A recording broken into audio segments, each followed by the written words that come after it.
Shalom à tous, shalom peuple de Dieu, c'est votre frère le prophète Joël. Bon, si je viens parler ce matin, je vais parler par rapport à la vidéo précédente que j'ai faite, où c'était résumé de 30 secondes, où je parlais que les enfants de Dieu ne devaient pas avoir peur, que les enfants de Dieu devaient se préparer parce que Dieu va renouveler encore ses bontés dans la vie de plusieurs personnes. Et à la suite, je parlais aussi que le monde subira un grand changement.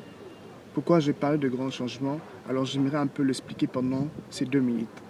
Alors, ce que le Seigneur m'a parlé par rapport à ce qui va se faire dans ces 3 mois, je vois le mois d'août, je vois le mois d'octobre, je vois le mois de septembre.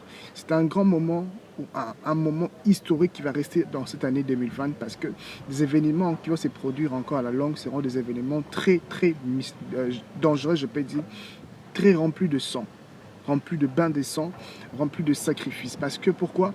Les mondes de ténèbres ou le monde des illuminés préparent une passation de pouvoir, je pourrais dire, où ils veulent renouveler leur alliance. Et ces 3 mois sera rempli de sacrifices, rempli des accidents, rempli des crashs. Et vous allez remarquer que le crash sera encore plus élevé. Vous allez remarquer que les attentats seront encore plus élevés.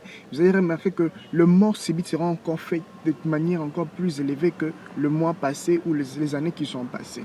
Alors je demande à tous les enfants de Dieu de se préparer spirituellement, de toujours prier en famille, de toujours être en bonne communion avec le Saint-Esprit, afin que le sang de Jésus-Christ puisse nous protéger.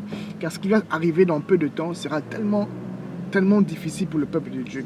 Même ceux qui sont élus, si par leur distraction, oublient de se sanctifier, de se préparer, partiront aussi de la même manière. Alors que le peuple de Dieu puisse s'élever et que nous devons prier aussi pour nos nations, pour nos pays. Parce que dans l'une des visions que je voyais un bouleversement de pouvoir.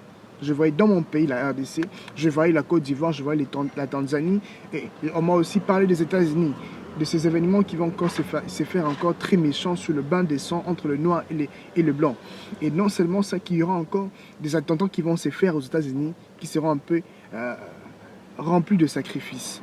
Alors n'oublions pas, étant enfants de Dieu, de prier pour Israël, car Israël va connaître encore de tremblements de terre, va connaître encore de bains de sang plus élevés. Prions en ce que Dieu puisse nous aider, puisse nous garder. Et n'oublions pas que ce mois ici ne finira pas comme ça. Si le nombre de ceux qui doivent partir ou mourir de sacrifice ne s'est pas encore atteint, ça ne va pas se faire. Alors prions que le peuple de Dieu, que nous ne soyons pas parmi ces gens qui vont être sacrifiés par le monde des ténèbres. Priez que vos familles soient épargnées de ce sang qui vont couler en ces 3 mois qui vont venir. Que Dieu vous bénisse et qu'il vous garde.